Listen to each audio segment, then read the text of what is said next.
Hello friends, मैं फिर से आ चुका हूं आप लोगों के लिए एक नए एपिसोड के साथ।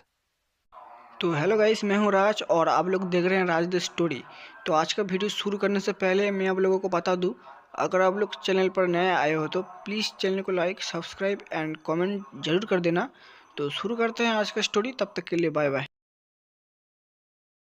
पंगेबाज शौर्य शौर्य ने खड़े किए हंगामे के कारण पूरा गुरुकुल जाग गया था। उन वरिष्ठ छात्रों के हाथ पैर काटकर उन्हें काफी से काफी सजा दी गई थी। ये गुरुकुल और प्रधानाचार्य के सम्मान की बात थी। शौर्य ने उसके बाद अपने कमरे में जाकर चैन से आराम किया। इस वक्त उसके बारे में जो राय मुश्क और निकिता ने बनाई थी वो पूरी तरह से बदल गई थी। दूसरे दिन सुबह तीसरे राउंड के लिए सभी 40 के 40 परीक्षार्थी गुरुकुल के प्रांगण में उपस्थित हो गए। शौर्य भी उनके साथ उबासी लेते हुए वहां पहुंच गया था। आज शौर्य ने जानबूझकर शॉर्ट और बनियान पहनी थी। जब वह वहां पर आया तो सभी लोग उसे देखकर हैरान थे, क्योंकि शौर्य ने बहुत कम कपड़े पहने थे। जब लोग उसे देखने लगे तो वह उन्हें देखकर बोला, अरे इतना क्यों चौंक रहे हो, मैंने आज ऐसे कपड़े इसीलिए पहने हैं ताकि आज फिर कोई अंधा आचार्य मुझ पर धांधली करने का आरोप ना लगाए। मुझे ऐसे अंधे लोगों की वजह से अपना परफॉर्मेंस खराब नहीं करना है। शौर्य की ऐसी बात सुनकर सभी लोगों ने अपना मुंह फेर लिया। शौर्य आराम से अपनी शॉर्ट के पॉकेट में हाथ डालकर स्टाइल से चलते हुए लाइन में खड़ा हो गया। उसका नंबर पहल था क्योंकि कल वह पहला आया था। आज का तीसरा राउंड मुकाबले का था। इस मुकाबले में हर परीक्षा को उनके सामने खड़े वरिष्ठ शिष्य को 3 मिनट तक झेलना है। अगर हरा पाए तो हराना भी है। लेकिन आज तक कोई नया शिष्य इन वरिष्ठ शिष्यों को हराने में कामयाब नहीं हुआ। शौर्य अपनी पॉकेट में हाथ डालकर ऐसे ही स्टेज के ऊपर चढ़ जाता है। उसके सामने वही कल वाला वरिष्ठ शिष्य था जिसने परेश को बाहर निकाला था। शौर्य ने उसे अपने हाथ जोड़कर प्रणाम किया और बोला, प्रणाम ज्येष्ठ शिष्य काल, जो आपने मेरे लिए किया उसके लिए बहुत बहुत धन्यवाद। मुझे आपको पीटने में मजा आएगा। शौर्य की पहले वाक्य की विनम्रता दूसरे वाक्य में बिल्कुल नहीं थी। वह वरिष्ठ शिष्य भी चौंक कर शौर्य को देखने लगा, तभी वहां खड़े रेफरी ने सीटी बजा दी और मैच शुरू हो गया। सीटी बजते ही वह वरिष्ठ विद्यार्थी शौर्य पर हमला करने आगे बढ़ा, पर शौर्य ने उसके पहले ही उससे ज्यादा तेजी से उसके पेट में लात जड़ दी। उसके बाद उस शिष्य को शौर्य ने उठाकर पटक दिया। लेकिन वो यहाँ नहीं रुका और उसे घूंसे मारने लगा। कुछ ही सेकंड में वह वरिष्ठ शिष्य बेहोश हो गया। शौर्य ने अपने दोनों हाथ ऊपर उठाए और जोर जोर से चिल्लाते हुए बोलने लगा, ये कैसा गुरुकुल है, इनके वरिष्ठ शिष्य इतने कमजोर कैसे हो सकते हैं। ये मुझ जैसे साधारण लड़के से हार गए हैं। मुझे शर्म आनी चाहिए प्रधानाचार्य को, जो उसने इतने कमजोर शिष्यों को वरिष्ठ शिष्य बनाया है। क्या यहाँ कोई ढंग का शिष्य नहीं है जो मेरे साथ मुकाबला कर सके और मेरे आगे 3 मिनट तक टिक सके। शौर्य की बात सुनकर वहां मौजूद हर शिष्य और आचार्य को शौर्य के ऊपर बेहद गुस्सा आने लगा। आचार्यों ने कई सारे वरिष्ठ शिष्यों को शौर्य से मुकाबला करने के लिए बुला लिया। उनके आदेश पर सारे बचे हुए वरिष्ठ शिष्य वहां पहुंच गए। शौर्य ने उनके लाइनअप को देखा और ताली बजते हुए बोला, अंदर तो इतने चौड़े होकर आए हो, पर अगर तुम मेरे हाथों हार गए तो मैं तुम लोगों को चूड़ियां पहनाकर नचाऊंगा। अगर मैं हार गए तो मैं चूड़ियां पहनकर कपड़े उतारकर यहाँ नाचूंगा। क्या कहते हो, क्या तुम्हें मेरी शर्त मंजूर है। शौर्य की बात सुनकर वो लोग पहले तो डर गए, फिर जब उन्होंने शौर्य की शर्त पूरी सुनी तो उन्हें लगने लगा कि वो लोग इतने सारे हैं, भले वह उन्हें हरा सकता है, पर वो एक बार थक जाएगा तो कोई न कोई तो उसे पीट ही देगा। इसी आत्मविश्वास के साथ उन वरिष्ठ शिष्यों ने शौर्य की शर्त को माना। जब शौर्य ने उनकी हाँ सुनी तो उसके चेहरे पर एक स्माइल आई और फिर वह अपनी पोजीशन लेकर स्टेज पर खड़ा हो गया।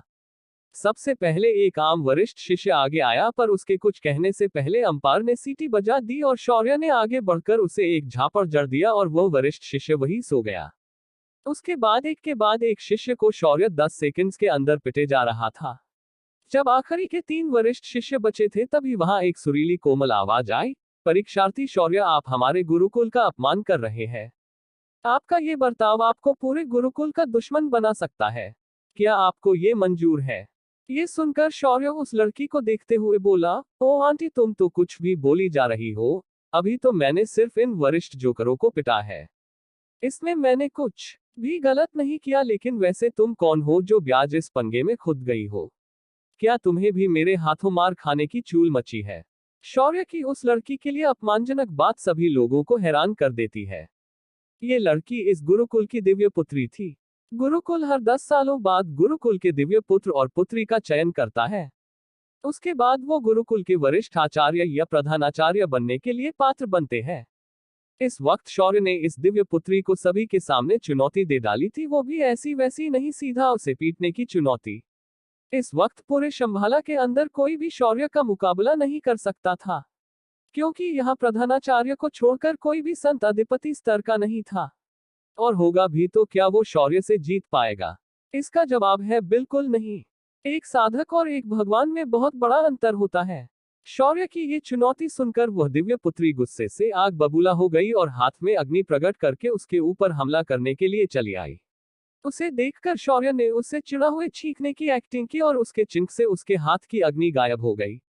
उसका अग्निमंत्र टूट गया था। शौर्य ने उसके बाद उसके पास जाकर उसके गाल पर एक जोरदार थप्पड़ मार दिया। उसका ये थप्पड़ पूरे गुरुकुल और प्रधानाचार्य के चेहरे पर था। वह दिव्य पुत्री किसी कटी पतंग की तरह उड़कर स्टेज से नीचे गिर गई और फिर उठ नहीं पाई।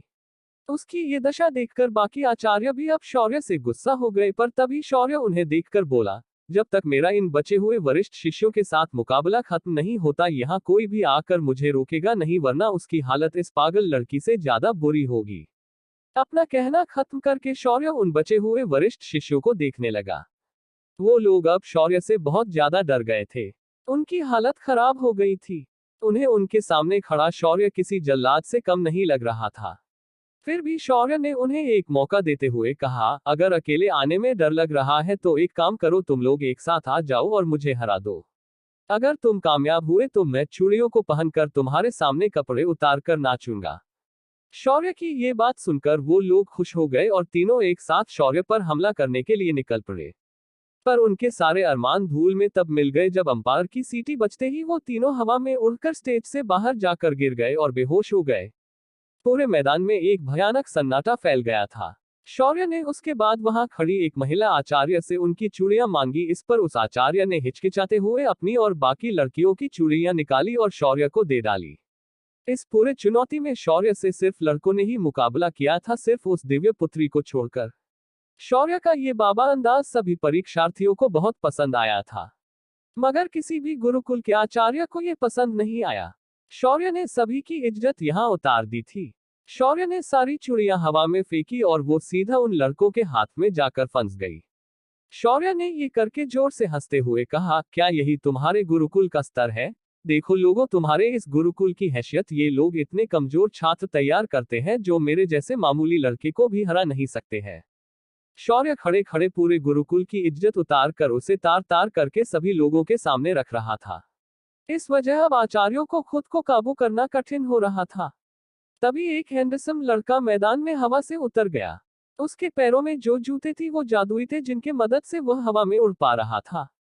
शौर्य ने उस लड़के को देखा और बोला, देखो लोगों, इन लोगों ने ऐसे चिकने नमूनों को भारती करके रखा है जो खुद तो कुछ नहीं कर सकते, पर गुरुकुल से मिले इन जादुई चीजों का इस्तेमाल करके यहाँ आकर अपना रौब झाड़ रहे हैं। बेशर्म की भी हद होती है यार, ये कितने गिरे हुए लोग हैं। शौर्य की इस बात के वजह से वह हैंडसम लड़का जमीन पर उतरने से पहले ही अपना संतुलन बिगाड़कर नीचे गिर जाता है। उसके गिरते ही पूरे मैदान में जमा लोग जोर जोर से हंसने लगते हैं। उस लड़के की ऐसी बेइज्जती किसी ने आज तक नहीं की थी, मगर आज शौर्य के सिर्फ बातों से उसका इतना बड़ा मजाक बन गया था। उसने गुस्से से अपने हाथ में आसमानी बिजली का आवाहन किया और उसे शौर्य के ऊपर छोड़ दिया। लेकिन शौर्य बस अपनी जगह पर थोड़ा इधर उधर हुआ और सारे बिजली के वार खाली चले गए। इसे देखकर सभी लोग हैरान थे। शौर्य ये सब इतनी आसानी से कर रहा था कि हर किसी को लग रहा था वो भी ऐसा आराम से कर सकते हैं। शौर्य ने उसके बाद उस लड़के को चिढ़ा हुए कहा, क्यों बे चिकने, तू तो सिर्फ दिखावे ही कर सकता है क्या? तुझे तो अपनी ये कला रास्ते पर खड़े होकर करनी चाहिए, उसके बदले कुछ लोग तुझे पैसे दे देंगे। क्या साधक बनेगा रे तू? तुझे तो चुल्लू भर पानी में अपनी नाक डुबोकर मर जाना चाहिए। तू है तेरी जिंदगी पर। ऐसा कहकर शौर्य उस पर जोर जोर से हंसने लगा। इस वजह से वाहन जमा भीड़ भी उस लड़के पर हंसने लगी। ये गुरुकुल का दिव्य पुत्र था जो शौर्य के सामने बस एक मस्खरा बनकर रह गया था। वह लड़का भी पागल हो गया और शौर्य के ऊपर तत्वों का उपयोग करके तरह तरह के हमले करने लगा। कभी आग, कभी बर्फ तो कभी हवा का उपयोग करके उसने शौर्य पर हमले किए, पर एक भी हमला शौर्य को छू नहीं पाया। हमारा शौर्य ओपी था और वह लड़का उसके सामने कुछ भी नहीं था। वह लड़का हमले करके थक गया था। शौर्य उसकी हालत देखकर हंसते हुए बोला, क्या हुआ बेटे, निकल गई तेरी सारी हवा, अब यहां से तू फुट ले। इतना कहकर शौर्य ने उसे एक जोरदार लात मारी। सर उड़ते हुए जिस रास्ते आया उसी रास्ते वापस गया। शौर्य ने फिर एक बार वहां सभी को अपमानित किया था। शौर्य ने आते ही इतने लोगों को छेड़ दिया था कि वहां मौजूद हर कोई उसे जान से मारना चाहता था, पर यह तो परीक्षा थी और यहाँ वो लोग कुछ भी नहीं कर सकते थे। तीसरा राउंड शौर्य के हंगामे के वक्त खत्म हो गया और उसकी प्रतिभा की वजह से उसे दिव्य पुत्र के लिए चुना गया, क्योंकि उसने दिव्य पुत्र को बुरी तरह अपमानित करके हराया था। तभी आयोजक आचार्य स्टेज पर आया और सभी को देखकर बोला, हमारा तीसरा चरण यही खत्म होता है। अब आगे हम इस मुकाबले से गुरुकुल के अगले दिव्य पुत्र को चुनेंगे और बाकी छात्रों को उनके गुणवत्ता के आधार पर अलग अलग विभागों में भेज दिया जाएगा।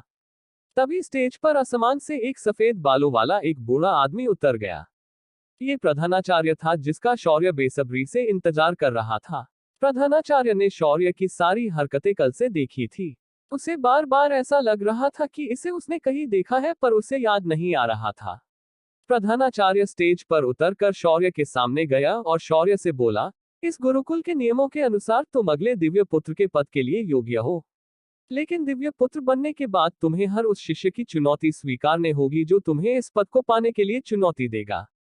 शौर्य ने जब ये सुना तो वो समझ गया कि इन लोगों ने उसके साथ खेला किया है, क्योंकि वो लोग ऐसा करके शौर्य को गुरुकुल के ताकतवर शिष्यों के सामने लाना चाहते थे, ताकि उनके साथ लड़कर शौर्य थक जाएगा और फिर कोई न कोई उसे खत्म कर देगा।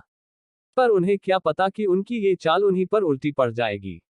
शौर्य ने ये सुनकर अपने हाथों को मसला और बोला, अगर मुझे आपको चुनौती देनी होगी तो क्या मैं ये भी कर सकता हूँ। शौर्य की बात सुनकर प्रधानाचार्य मुस्कुराते हुए बोला, हाँ ऐसा कर सकते हो, और अगर तुम जीत गए तो तुम अगले प्रधानाचार्य बन सकते हो, पर इसका एक नियम है। ये मुकाबला किसी एक के मरने के बाद ही खत्म होता है। प्रधानाचार्य मन में सोच रहा था कि शौर्य की साधना का कोई आधार नहीं है, पर वह सिर्फ शारीरिक क्षमता से ही कई वरिष्ठ शिष्यों को पीट सकता है, लेकिन वो किसी भी संत अधिपति को इतनी आसानी से नहीं मार सकता। इसी आत्मविश्वास के साथ शौर्य की बात पर प्रधानाचार्य उसे प्रधानाचार्य पद के मुकाबले के बारे में बता देता है।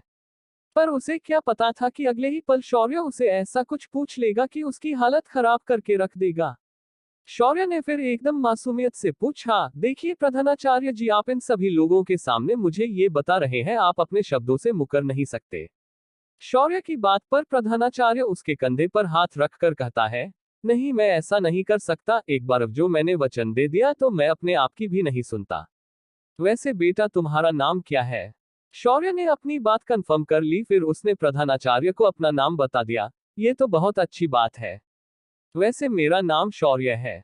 जब प्रधानाचार्य ने ये नाम सुना तो उसके चेहरे का रंग उड़ गया।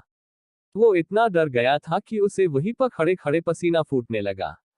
शौर्य ने उसके चेहरे के भावों को अच्छे से समझ लिया था। उसने एक मुस्कान के साथ पूछा, क्या हुआ श्रीमान, आप अचानक ऐसे चुप क्यों हो गए? मैं 5वीं पहाड़ी के आकुट ग्राम से हूँ। मेरे पिता एक खोजी थे जो आपके लिए ही काम करते थे, लेकिन कुछ दिनों पहले ही मुझे उनके देहांत की खबर मिली। फिर मैंने भी उनकी जगह लेने के लिए प्रवेश परीक्षा में हिस्सा लेने के बारे में सोचा।